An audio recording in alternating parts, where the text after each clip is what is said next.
So if you're in the market for a stylish modern ceiling fan, then you need look no further.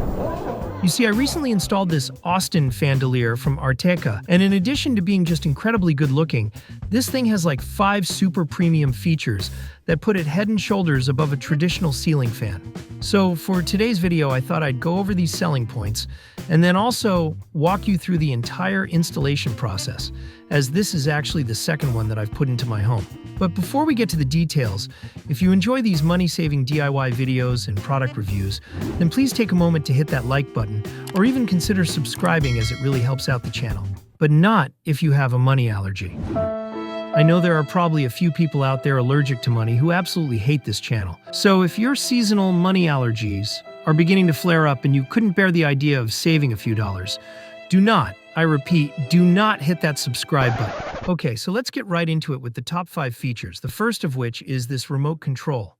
So aside from being able to turn off the lights while still lying in bed, I'll also never have to stand up on a mattress in the middle of the night to adjust fan settings. You can literally just reach over, grab the remote, hit a button, and go back to sleep. Now, when I say I just reach over, I'm not at all kidding, as I've actually mounted this cool magnetic holder onto the side of the bed frame. And I should mention that this little guy is a totally different product. But don't worry, it's fairly inexpensive, and I'll throw the link in the description for this product as well, as I currently use these for both my ceiling fans as well as my TVs. Would highly recommend. But let's get back to the next feature on our list, which is the multi-directional control you have over the fan. This button just below the speed settings will let you change the rotation from clockwise to counterclockwise, providing you with a cooling effect in the summer, and also the ability to distribute warm air in the winter. And in addition to the fan direction, they give you a low, medium, and high option within the speed settings, which also happens to be the third feature on our list. Okay, but as for the fourth feature, this is something that I've used pretty much every time that I've slept in the room this past summer, and probably my favorite bit of functionality, the sleep timer. If your upstairs bedroom is anything like mine, it'll start out quite hot, but then you wake up in the middle of the night freezing from the cold air coming off the fan. With the sleep timer, you can run it for either a 1 or 4 hour period, so you never have to wake up and yank a chain on a ceiling fan. Nice. And for the final feature I've included on this list, I've described it as color control. But it's technically both color and brightness. You can see I'm clicking from the coolest setting on the LEDs down to the warmest one, and then back up to the coolest one again. But if you look at the left side of the remote, you can also see that they provide you with another set of buttons, allowing you to adjust the brightness all the way down from 100% to 10%. Now, if I had to pick out a bonus feature of sorts to add to the list, I might mention the ease of installation, as I've now put in 2 of these, and they're really not too bad at all.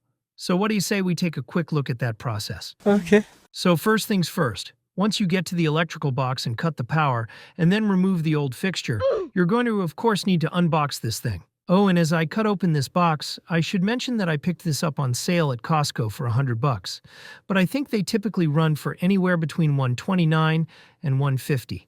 And I should also mention that the other one that I installed earlier in the year, I also got for the same price, so they seem to be running that deal on and off. Wow. So you can see this is very well packaged, as you'd expect with a premium fan like this.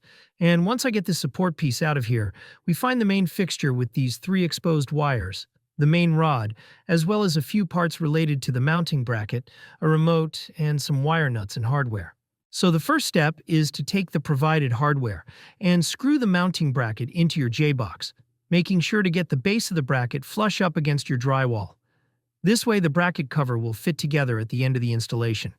Oh, and a few more quick points as we get started here. First off, you'll want to make sure that you're mounting this onto a fan-rated junction box that is either screwed securely into a joist running above it or fixed onto an expandable bar hanger in between 2 joists.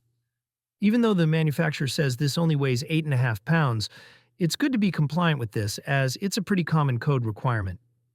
You should be able to see whether it lists fixture support only or ceiling fan support within the box itself, if you're working on newer construction. And if you've got any questions, I'll link a great video in the description where they walk you through how to identify the various types of fan-rated boxes.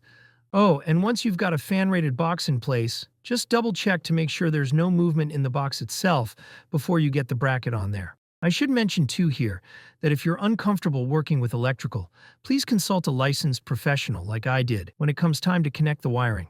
Because if there's one thing I learned from Dirty Harry, it's that man's got to know his limitations.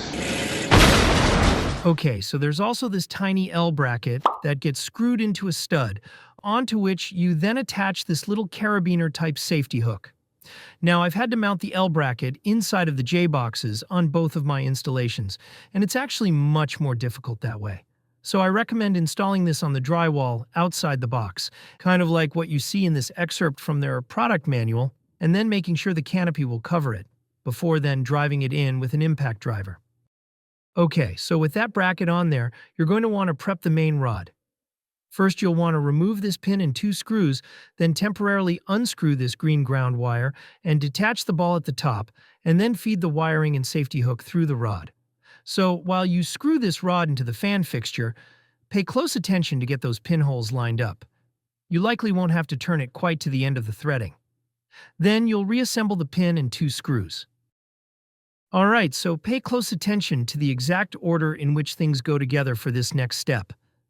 Speaking from experience here, you don't want to have to redo this when you're holding the thing up above your head trying to get it mounted.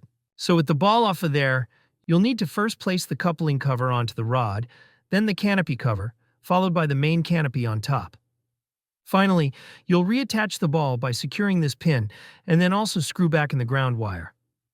At this point, maybe get your electrician to prep and twist the ends of the wires a bit, as this will be needed for the next step. Now, the alignment on this part was actually a bit awkward, so I thought I'd throw in a quick shot of what mine ended up looking like. Okay, so onto the wiring, and for this part, I'd recommend that your electrician refer to the diagram provided in the product manual.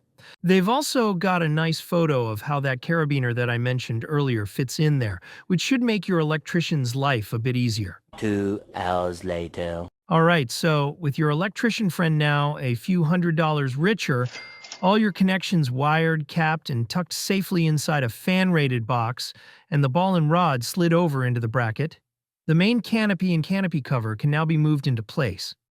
You'll need to add in a couple screws in order to get this canopy cover to catch as it rotates into position, so you might want to have a tiny screwdriver handy. Or you could do like me and just use a bit without a handle. Okay, so once you've carefully removed this shrink wrap stuff and your electrician has turned the power back on, you should have yourself a fully functioning Fandelier. So I hope you enjoyed that very thorough walkthrough of the product. I'll be sure and link everything that I mentioned below in the description. And if you've made it this far, please take a moment to hit that like button or click the channel icon on the right side there to subscribe, and I hope to see you next time. Thanks.